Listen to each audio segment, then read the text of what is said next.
Vamos a ir en nuestras Biblias a Hebreos capítulo 11.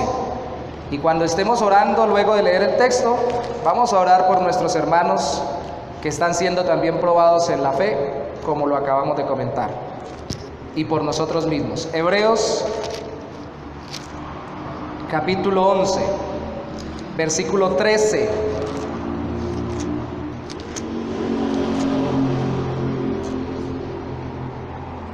Al 16.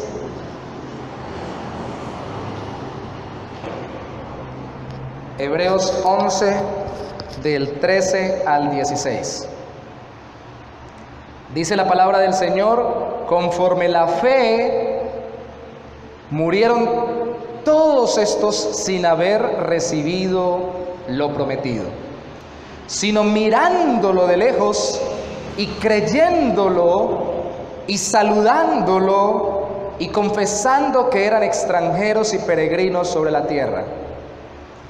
Porque los que esto dicen claramente dan a entender que buscan una patria, pues si hubiesen estado pensando en aquella de donde salieron, ciertamente tenían tiempo de volver, pero anhelaban una mejor, esto es, celestial.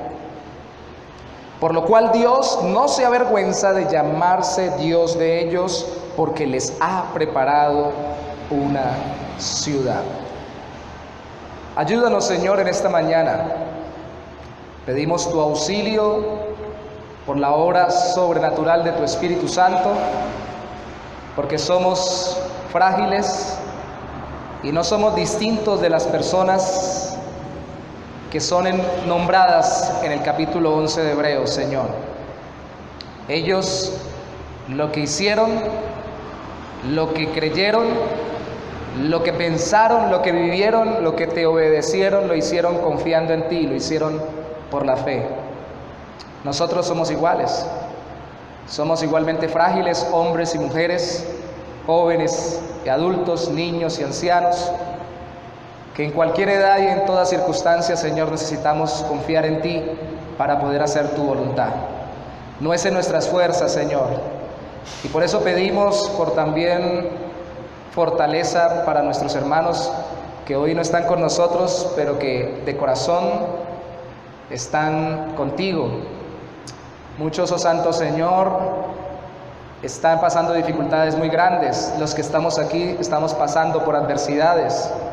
Ayúdanos a recordar hoy por tu palabra que tú estás con nosotros, que aunque en esta tierra no tuviéramos un hogar estable y viviéramos siempre como extranjeros y peregrinos, debemos recordar que en ti tenemos un hogar, que donde estemos tú eres nuestro Dios, tú eres nuestra patria, nuestro Rey, el que hace que nuestra ciudad sea gozosa y habitable, porque somos peregrinos, herederos del cielo juntamente con Cristo. Consuélanos, levántanos, anímanos en este día y permítenos disfrutar de tu palabra y de tu presencia a través de tu palabra, en el nombre de Jesús.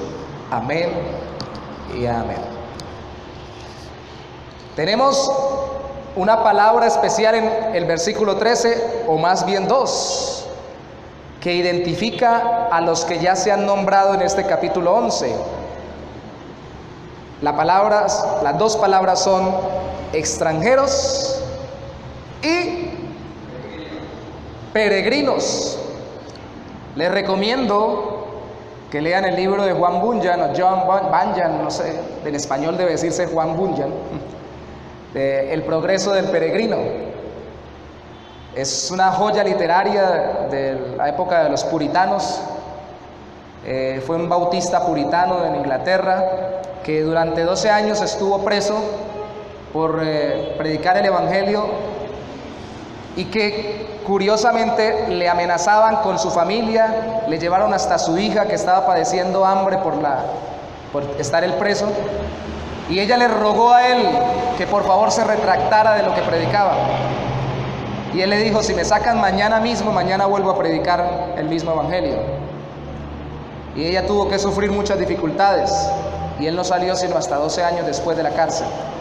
Estando en la cárcel, el hombre escribió un libro que se llama El progreso del peregrino, donde ilustra a través de un personaje que se llama Cristiano cómo la vida del creyente tiene que progresar hasta llegar al cielo.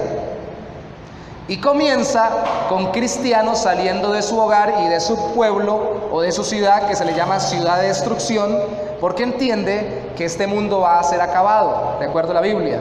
Y sale con un libro. El libro es el libro de aquel que no miente ni puede mentir, que no puede ser engañado ni puede engañar, dice en la obra. El libro de Dios, simbolizando la Biblia. Pero llevando una carga, un costal muy grande en la espalda. Ese costal era su propio pecado que le hacía ver cada vez que leía ese libro. Entonces él va buscando alivio de esa carga. Se encuentra con Evangelista y Evangelista le dice que la carga le va a ser quitada en el camino hacia la puerta estrecha que conduce a la ciudad de salvación, a la ciudad de luz. Y durante el camino sufre varias dificultades hasta que llega a ese lugar. En el camino se encuentra con la cruz y allí la carga cae y su vida es transformada. Amados hermanos, en un tiempo donde el extranjero está siendo observado por las autoridades nacionales e internacionales, por las grandes migraciones, no solamente gran cantidad de venezolanos han pasado a Colombia, también han pasado al resto del país. Escuchaba yo cómo hablan de la gran cantidad de parturientas, le dicen ellos, o mujeres que van a dar a luz de Haití a República Dominicana, los sirios emigrando hacia la Comunidad Económica Europea, los del norte del África emigrando también hacia Europa y Asia, en un tiempo donde como hay más población, hay más notoriedad de la migración y del movimiento de los extranjeros, desplazamientos sean voluntarios o forzados por la violencia. Colombia ha sufrido mucho desplazamiento por violencia. Es necesario que entendamos que el creyente en Cristo no solo debe tratar con compasión al extranjero, también el creyente en Cristo debe saber ser extranjero en otra tierra. Porque al final todos los cristianos somos extranjeros, peregrinos o extraños, que es otra forma como se traduce, en medio de esta tierra que vamos caminando hacia el cielo. Nuestra patria no está aquí, así que nuestro gozo no viene de lo que disfrutamos aquí. Nuestro gozo real, nuestro gozo verdadero. ¿Cuántos de los que están aquí son de Bucaramanga? Nacidos en Bucaramanga, criados en Bucaramanga. Hermana Margarita, Dios la bendiga. La hermana de Cepitá. O sea que los que estamos acá no estamos viviendo, sino exceptuando la hermana Margarita, donde nacimos. Vivimos en otra ciudad.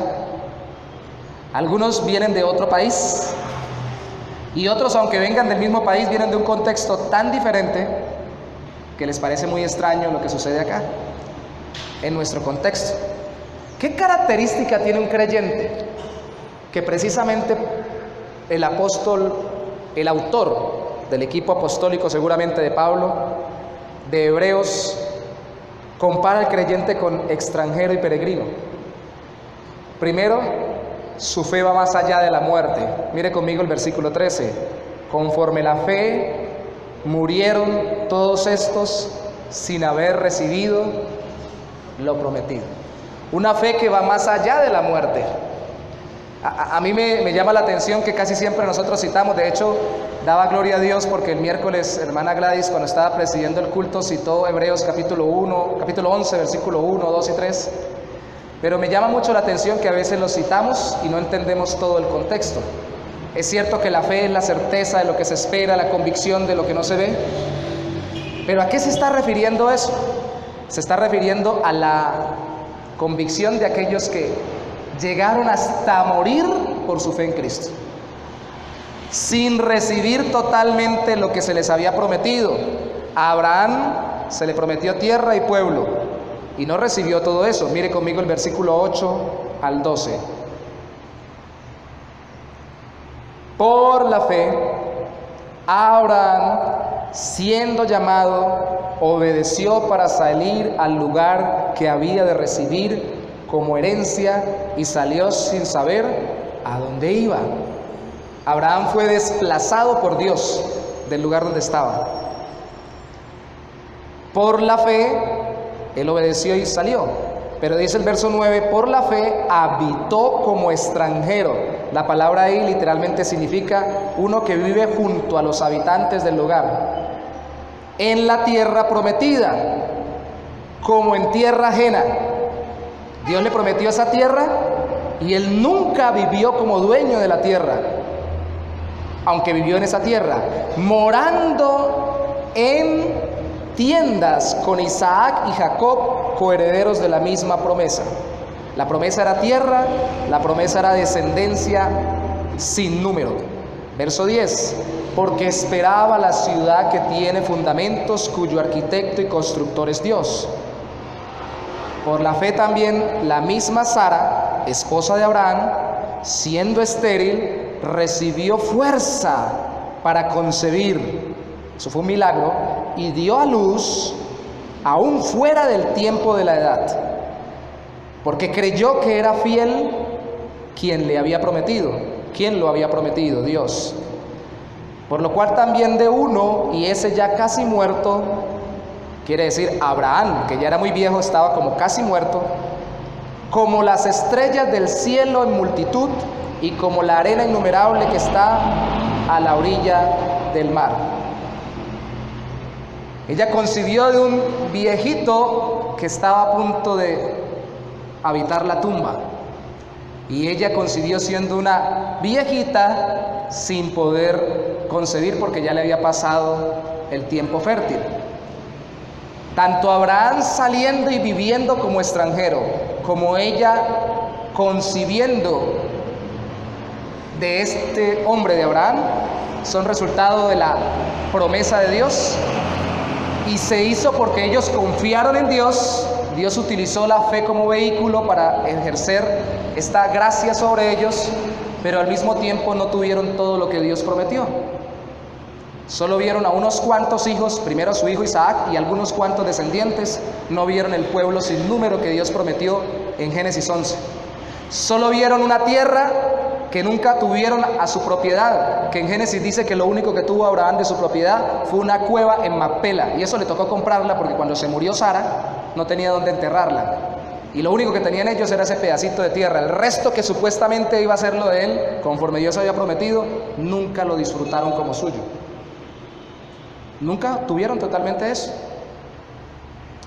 Pero ambos creyeron y caminaron, y está en la galería de la fe, porque vivían por la promesa de Dios, confiando en Él, pero se gozaban y disfrutaban lo que estaban recibiendo ahora como parte de la promesa final.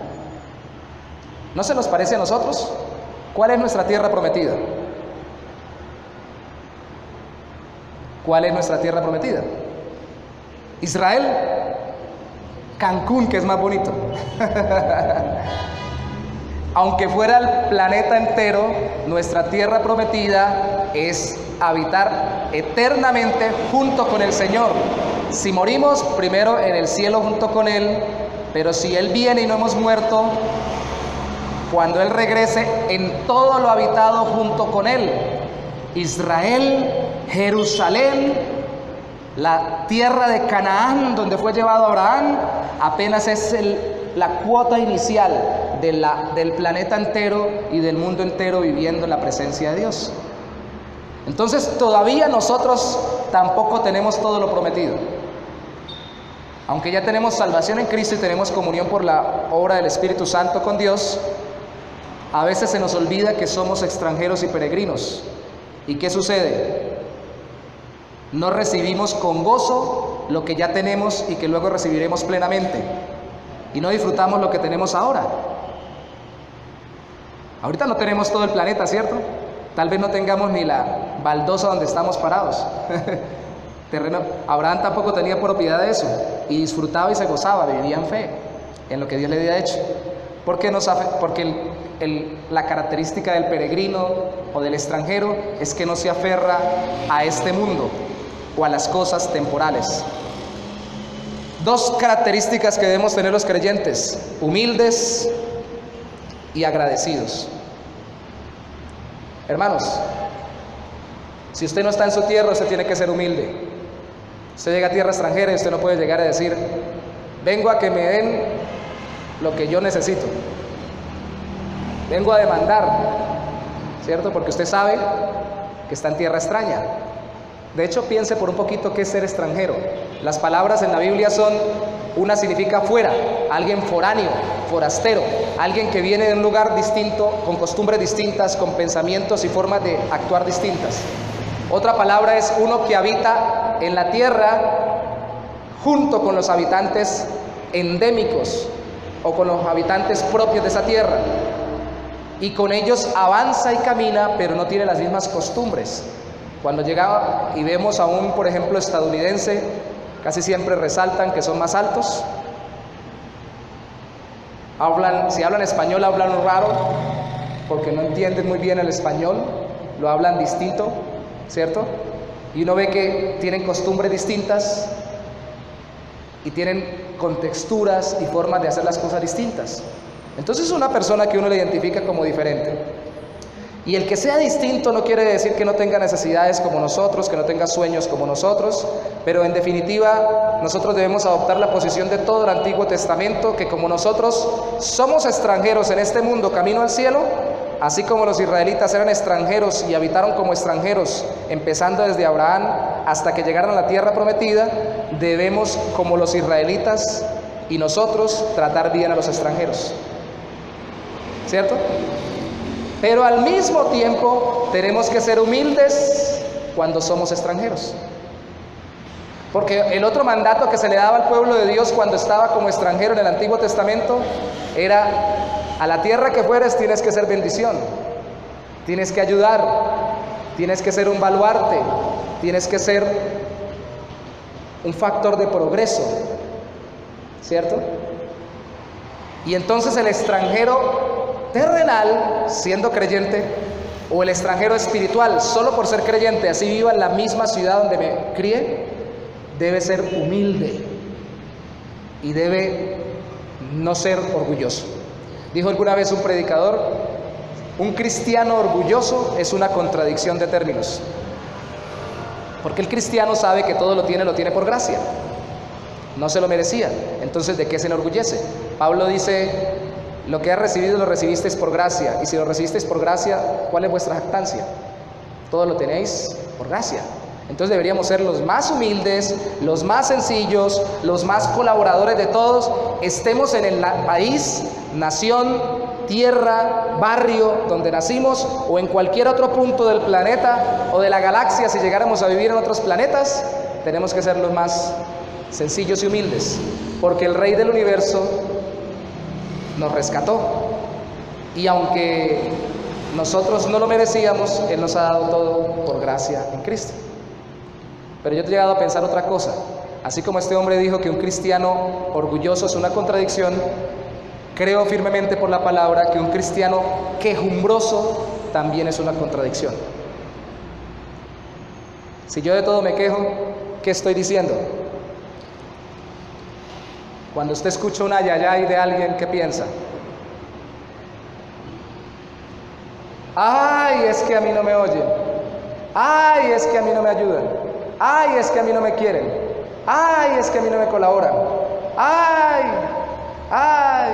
Puede que se queje de la familia, del hijo, del padre, de la esposa, del esposo, de la casa, de la iglesia, del presidente, de la política, del que se esté quejando. Y hasta con mucha razón. Pero si constantemente uno escucha un ay, pero ay, esa actitud quejumbrosa, ¿qué quiere decir? Pobre persona, tal vez no tiene nada que agradecer.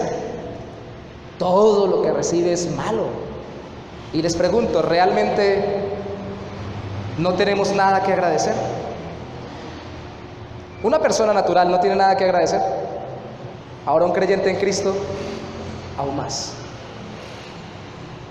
Así como no debemos ser orgullosos porque todo lo recibimos, tampoco debemos ser quejumbrosos porque estamos agradecidos con lo que recibimos. Amén. Entonces, nuestra actitud en ese sentido debe ser no solamente no aferrarnos a las cosas del mundo, porque las cosas del mundo son pasajeras, lo que poseemos, el lugar, las relaciones con las personas, incluso las posesiones, ser humildes, pero también ser agradecidos, administrar bien las cosas de este mundo, porque recuerden que el extranjero, aunque no es dueño de las cosas, las quiere administrar bien porque quiere ser bendición por el lugar donde está pasando. Y nosotros estamos pasando por esta tierra, vamos camino al cielo. Que la gente que se va para el infierno por lo menos se vaya contenta de que algún cristiano lo bendijo en esta vida, que por lo menos ellos reciban eso de alegría. Y hermanos, es que es literal. Ustedes recuerdan que el endemoniado gadareno, los demonios a través de él le pidieron a Jesús: déjanos ir a los cerdos. Literalmente, de algunos teólogos deducen, espiritualmente hablando, los demonios necesitan estar lo más cerca posible de la gracia y misericordia de Dios, aunque se rebelen constantemente contra Él. Y lo más cercano es la creación de Dios, y dentro de la creación de Dios los seres humanos. Necesitan estar algo cerca de Dios, aunque estén rebelados constantemente contra Él. Y las personas que caminan sin Dios necesitan estar lo más cerca de Dios, así no quieran caminar con Dios. Y hacemos misericordia con ellos cuando nosotros los acercamos y los bendecimos, así sea material y físicamente, por la gracia del Señor en nuestras vidas. Y más si lo hacemos espiritualmente. Somos una bendición, estamos puestos a pasar sin aferrarnos a este mundo, pero administrando bien las cosas de este mundo. Utilizando un pasaje del Progreso del Peregrino, quiero simbolizarlo. Dentro del camino del Progreso del Peregrino, lo acompañaron dos hombres que querían hacerlo regresar de su caminata a la ciudad de luz. Primero salieron Obstinado y Flexible. Obstinado lo quiso convencer de que se regresara y no pudo y se devolvió. Flexible dijo: me voy con usted porque se escucha bueno eso de ir a la ciudad de luz.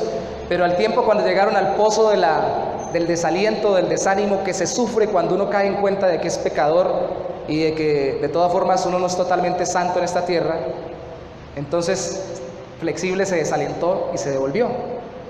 Siguió caminando nuestro amigo cristiano, llegó y pasó por lo que simboliza la oración, que es el lugar o la vivienda de buena voluntad, cuya puerta decía: todo el que tocare se le abrirá. Y luego pasa por otra casa que simboliza la Biblia y la interpretación correcta de la Biblia. Llega a la casa de intérprete. Intérprete le muestra muchas cosas basadas en la Biblia, pero le muestra un cuarto que especialmente quiero que ustedes recuerden conmigo. Habían dos niños en este cuarto. El uno se llamaba Pasión y el otro se llamaba Paciencia. Passion y Patience, si no estoy mal en inglés, debe ser que lo utilizaba por la forma parecida en el inglés. Bunyan. Pasión y Paciencia. Y se dio cuenta que Pasión quería todo ya. Quiero ya, quiero ya, quiero ya. Y en su relato, Bunyan dice: no lo quería para el año siguiente, sino para ese mismo año. Yo no quiero que, y más que estamos terminando año, lo quiero ahora, para el 2020 no, para el 2019. Y todo lo que le llegaba lo quería para el mismo año y lo utilizaba con tal ansiedad de disfrutarlo que terminaba devorándolo y destrozándolo y terminando más ansioso. El niño Pasión. Pero el niño Paciencia esperaba tranquilamente: no importa si no me llega ahora, me llegará el año entrante. Disfruto lo que tengo ahora y espero hasta el año entrante. Era distinto. Y dice en su relato Bunyan: así debe ser el creyente, así debe ser tú, cristiano. Este año simboliza esta era. Los que son de esta era todo lo quieren ahora porque no ven esperanza más allá. Abraham caminó confiando en que Dios cumpliría lo que prometía, así él no hubiera visto toda la tierra en sus manos, ni todos los descendientes como la arena del mar, ni como las estrellas del cielo. Por eso es resaltado aquí en Hebreos 11. Y se nos resalta a nosotros para que nosotros también no esperemos todo para este año, sino mucho para la era venidera, para la vida eterna.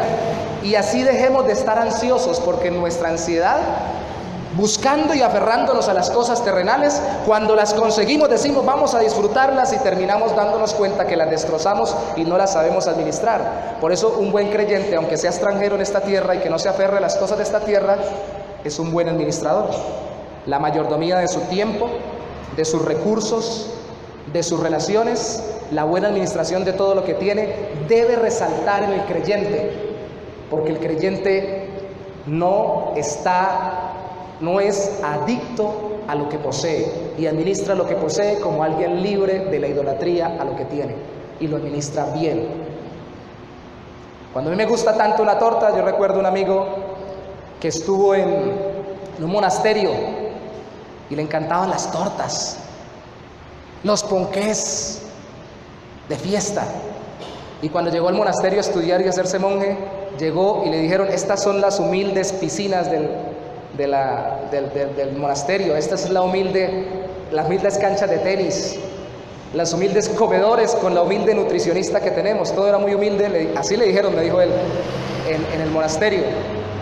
Y le mostraron los humildes regalos que todo el mundo obsequiaba, y mucha gente obsequiaba, que tenían panaderías y pastelerías, tortas, y a él le encantaban las tortas. Adivinen qué pasó el día que lo pusieron a cuidar el cuarto de las tortas. ¿Hizo lo que pasión o lo que paciencia? Hizo lo que pasión. Devoró hasta lo último. Cuando me contaba me dijo: aborrezco las tortas.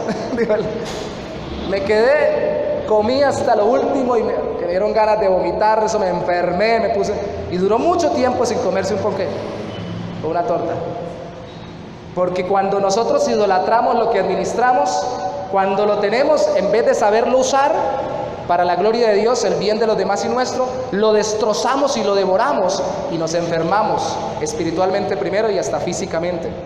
Por eso el creyente debe ser el más sabio en administrar. Debe ser agradecido, por eso administra bien. Debe ser humilde, por eso no se aferra a este mundo.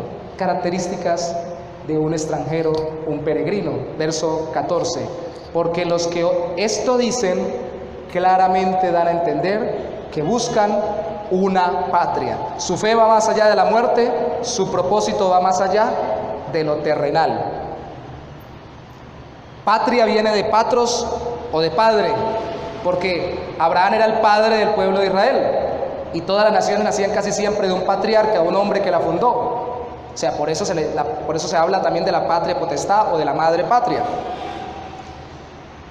La ciudad, que luego se habla vamos a leer el versículo 15, también el 16, en el versículo 16, dice: pues si hubiesen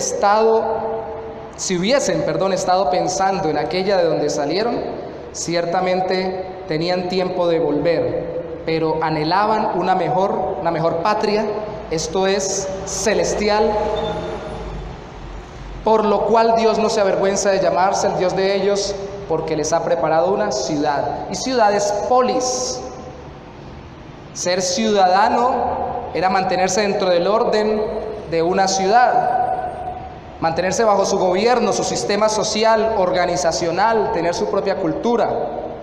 Pues la Biblia habla de que no es este tipo de sociedad temporal que cambia tanto nuestro fin. El fin es tener una relación primero con Dios y entre nosotros conforme a la voluntad de Dios. ¿Y eso cuándo va a ser plenamente? ¿Cuándo vamos a relacionarnos con Dios perfectamente y entre nosotros perfectamente? Cuando Cristo regrese y establezca su reino aquí en la tierra. Mientras tanto, estas patrias, sistemas sociales, gubernamentales, relacionales son imperfectos y cambian.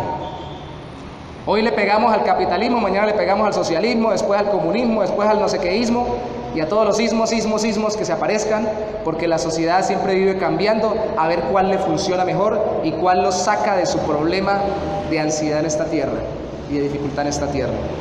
Lo que dice aquí es que si ellos quisieran eso, se hubieran devuelto. Si Abraham realmente anhelaba eso, se hubiera devuelto. Pero no.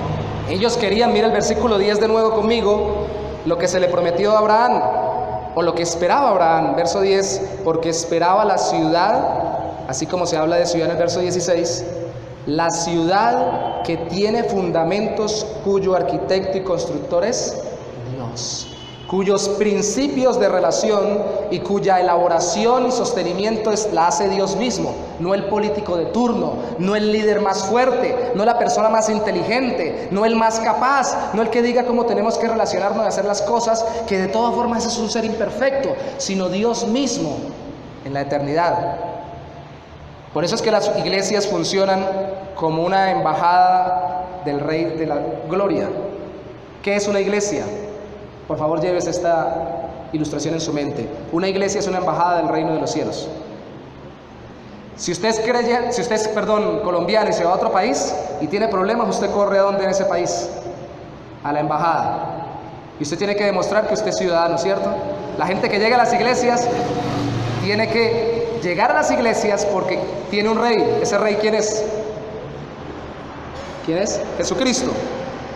Y ese rey tiene un reino internacional, transnacional y eterno. Y ese reino se va a juntar un día todos sus súbditos cuando regrese Cristo y todos vamos a celebrar en un mundo nuevo, una tierra nueva. Mientras tanto, las iglesias lo que hacen es recibir a la gente y decir, sí, este es un creyente, o no, este no es un creyente, y predicar para que otros se conviertan en creyentes o en ciudadanos del reino celestial. Y somos o funcionamos como embajadas, damos testimonio. Por eso es que las iglesias son autorizadas para incluso expulsar a creyentes. ¿Por qué? Porque cuando vemos con el tiempo que una persona no da testimonio como ciudadano del reino de los cielos, tenemos que decir, él no es miembro de esta iglesia, porque no creemos que haya entregado su vida a Jesucristo por su testimonio. ¿No le dejamos entrar? No, le dejamos entrar, pero para evangelizarlo y para que pueda conocer al Señor Jesucristo como un inconverso más. Pero no vamos a dar testimonio de alguien que camina lejos del Señor de gloria como si fuera del Señor de gloria. Por eso es tan importante lo que hacemos cuando recibimos a una persona como miembro. Por eso es tan importante lo que hacemos cuando bautizamos a una persona. Estamos comprometiéndonos como iglesia a decir, hemos certificado, encabezados por el pastor, el Consejo de Apoyo Pastoral, la iglesia y sus líderes, estamos diciendo ante el mundo, esta persona está caminando con Cristo. Y vamos a estar en la eternidad junto con Él. Eso es lo que hacemos cuando recibimos a un miembro de la iglesia o bautizamos a alguien. Recuerden ustedes que todos somos peregrinos, aunque no seamos creyentes. ¿Quiénes fueron los primeros desplazados del mundo? Uy, hermano, tiene 5 en la escuela dominical. Adán y Eva. ¿Y quién los desplazó? ¿Pero por qué los desplazó? El pecado. Por eso de evidencia. ¿Fue una falta de misericordia de Dios? No. Mire, Dios le dio una vez promesa. Génesis capítulo 3, versículo 15, cuando estaba hablando sobre la consecuencia, sobre el Satanás, habla de que la mujer, tú le herirás a la mujer en el talón y ella te herirá en la cabeza. Estaba hablando de que un descendiente de la mujer, Cristo mismo, vendría a romper este desplazamiento de la relación con Dios. Porque el problema no era dejar los árboles hermosos del paraíso, el problema era que se dejaba la relación con Dios, el Dios del paraíso. Cuando los expulsa Dios, tienen que caer en cuenta de lo que está pasando, porque ellos ya se ven autoexpulsados espiritualmente cuando desobedecieron. ¿Recuerdan cuando Dios llegó? ¿Qué dijeron? Somos ciudadanos del paraíso, tenemos derecho de hablar con el rey. Se escondieron, porque habían pecado, tuvieron vergüenza. Por eso es muy importante que ahorita en el texto en hebreo dice que Dios no se avergüenza de ellos, porque ellos se avergonzaron delante de Dios por su pecado y se autodesplazaron. Y por eso lo que Dios hace es más bien un sentido de misericordia para que caiga en cuenta de su estado espiritual y procure disponer su vida para que Dios lo salve por medio del plan que ha establecido, que es la obra del Señor Jesucristo. Entonces todo mundo es desplazado, pero especialmente los creyentes se saben saliendo sin querer regresar. Hebreos capítulo 11, versículo 15 dice, pues si hubiesen estado pensando en aquella de donde salieron, aquella patria, ciertamente hubieran tenido tiempo de regresar.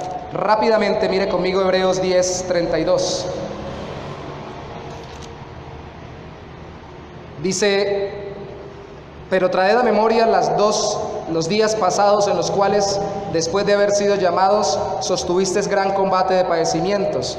O sea, la carta de los hebreos es escrita para que los cristianos que eran judíos y se convirtieron a Cristo, siendo judíos, convirtieron su vida a Cristo, ahora no desfallecieran frente a las dificultades. Y eso lo vemos porque el versículo 30, y salte conmigo, el 35 dice, no perdáis pues vuestra confianza, que tiene grande galardón. 10:36, porque os es necesario la paciencia, para que habiendo hecho la voluntad de Dios obtengáis la promesa, porque es aún un poquito y el que ha de venir vendrá y no tardará, mas el justo vivirá por fe y si retrocediere no agradará a mi alma, dice el Señor. Pero nosotros, dice Pablo, no somos de los que retroceden para perdición, sino de los que tienen fe para preservación del alma. ¿Qué está escribiendo Pablo? Perdón, Pablo no sé quién es el autor, no sabemos si fue Pablo o fue el equipo de Pablo, creemos la mayoría. inspirado por el Espíritu Santo, está diciendo: no retrocedan, no se devuelvan de su fe en Cristo. Eso es lo que quiere la carta, de tal forma que cuando llega al versículo 11, capítulo 11, perdón, versículo 1, dice: después la certeza de lo que se espera, la fe es la certeza de lo que se espera, la convicción de lo que no se ve. ¿Qué quiere decir eso? Que si yo no veo el carro que necesito, entonces digo: Señor, yo tengo fe que voy a tener el carro, y el carro aparece. ¿Recuerda lo que acabamos de leer? Significa de que usted, si es creyente, está esperando la promesa de que Cristo venga por usted, o que Él regrese a esta tierra, de que usted parta de su presencia, y por eso usted no desfallece. Significa que usted da por cierto de que va para el cielo. Significa de que usted, aunque no vea a Cristo ni ve el paraíso, cree que va para allá. ¿Recuerdan lo que acabamos de leer? Porque por ella alcanzaron buen testimonio los antiguos. Entonces, al final del 10, fe para no retroceder, capítulo 10. Al inicio del 11, fe en ver y creer la promesa y no retroceder. Y en el versículo 3, fe en entender que Dios creó lo que se ve de lo que no se veía, para que así sigamos perseverando, aunque aún no veamos lo que vamos a recibir. Versículo 3. Por la fe entendemos haber sido constituido el universo por la palabra de Dios, de modo lo que se ve fue hecho de lo que no se veía. ¿Ahí qué quiere decir eso? Hermano, usted no lo ve, pero haga que lo ve para que lo reciba. ¿Que reciba qué? De acuerdo al texto, lo prometido. ¿Qué es lo prometido? La ciudad eterna, la patria celestial, el habitar eternamente con Cristo. Que así como Dios creó de lo que no se veía lo que ahora se ve, si tenemos fe en ese Dios, que cuando dijo hágase la luz, se creó la luz, que cuando dijo créese el universo, se creó el universo, que cuando levantó el polvo y formó al hombre y lo sopló, se creó el hombre. Si creemos en ese Dios que de lo que no se veía hizo lo que hoy vemos, creemos que aunque aún no veamos el reino eterno de Cristo, para allá vamos. Eso es fe. Fe no es pensar que lo que yo crea y me imagine sin verlo, eso va a suceder. No, fe es pensar que lo que Dios ha prometido, así como hizo lo que se ve de lo que no se veía, llegará a ser, aunque todavía no se vea. ¿Me explico? Eso es fe. Y me alargué mucho porque es muy importante para la reunión que tenemos. La fe de quienes siguieron sin ver todo el final, versículo 4 en adelante. En el 4 se invoca a Abel, en el 5 a Enoc, en el 6 a Abraham. En el 6 se dice que es imposible agradar a Dios, en el 7 a Noé, y en el 8 ya a Abraham. Y Abraham como extranjero, que es donde venimos a ser peregrinos. Hermanos, Dios no se avergüenza, de acuerdo al versículo 16, de darnos una ciudad, ni de llamarnos sus hijos, porque nosotros caminamos como caminaron ellos, esperando la ciudad eterna. No nos aferramos a esta tierra y no nos entristecemos sobremanera cuando somos exiliados en esta tierra. ¿Qué has perdido en esta tierra? ¿Qué perdimos? Dijo una vez un pastor: yo me asusté cuando un día vi entrar un muchacho que estaba empezando en la iglesia y entró corriendo y saltando diciendo: pastor, me echaron de la casa. Gloria a Dios, aleluya. Está loco, ¿usted por qué está contento porque lo echaron de la casa? Porque me echaron porque ahora camino con Cristo y no se aguantaron en mi familia, me dijeron: o se sale de caminar con Dios o se tiene que ir de la casa, y yo me fui de la casa. Eso no es ilógico, porque la Biblia dice que los creyentes en la iglesia primitiva se gozaban de que fueran concebidos por dignos de sufrir por causa del evangelio de Cristo, cuando los metían presos y los castigaban por el evangelio. Eso es algo rarísimo según el mundo. No dice: pero está loco quedarse sin casa, quedarse sin familia, quedarse sin tierra, quedarse sin hogar, que en este tiempo de fin de año es cuando más duele, ¿no? Yo digo casa, yo digo hogar, yo digo tierra, yo digo familia. Y yo imagino que los que estamos lejos o los que están lejos, entre más lejos estemos, más todavía de nuestros hijos, de nuestros padres, de nuestros hermanos, de nuestra familia, estamos pensando: ay, si estuviera con ellos. Este tiempo es tiempo de nostalgia. Yo quiero decirle, mis hermanos, que este tiempo tiene que ser tiempo de alegría, porque no es tan grande el exilio como para que no podamos disfrutar de la presencia de Dios, porque nuestro hogar es Dios, y nuestra promesa no es una ciudad en esta tierra, ni un país mejor en esta tierra, sino la promesa del país eterno, la patria celestial, la ciudad eterna. De tal forma de que no nos asustemos cuando se nos multipliquen las dificultades, porque las dificultades son parte del ser peregrinos o extranjeros. ¿Sabe de quién no se avergüenza Dios? Dios no se avergüenza de aquel que está pasando dificultades, las que sean. Tal vez se quedó sin plata, tal vez se quedó sin tierra, sin familia, pero no es por causa de su pecado. Él se alegra de decirle: es mi hijo, yo soy su Dios, porque ha creído en Cristo para salvación, ha aborrecido su propia vida. Al contrario, se enorgullece si más bien él, como lo dice la Biblia en Romanos 6:21, se avergüenza de aquello que era su vida de pecado. Al contrario, a ese Dios lo mira con orgullo, dice: ese es mi hijo. Ah, pero tiene dificultades, sí, pero yo le voy a dar eternidad. Ah, pero ahora necesita provisión, sí, yo le voy a proveer lo que necesita ahora, en la medida que confíe y deje de estar triste por lo que le falta en esta tierra y confíe en que yo soy su tesoro. Me preocupa, hermanos, me preocupa que nosotros nos dejemos deprimir hasta el punto de angustiarnos cuando no tenemos ciertas comodidades físicas en esta vida. Me preocupa si todos los que somos creyentes realmente, si dejáramos de tener casa, carro, beca, familia, seguiríamos siendo creyentes. Me preocupa que Dios y la relación con Él por medio de Jesucristo no sea lo suficientemente satisfactoria como para poder enfrentar cualquier clase de dificultad en esta vida. Pero me alegra saber que hay creyentes que ahora están pasando tantas dificultades, pero se gozan y se alegran, porque la relación con Dios es suficientemente gozosa por medio de la fe en Cristo. Animémonos.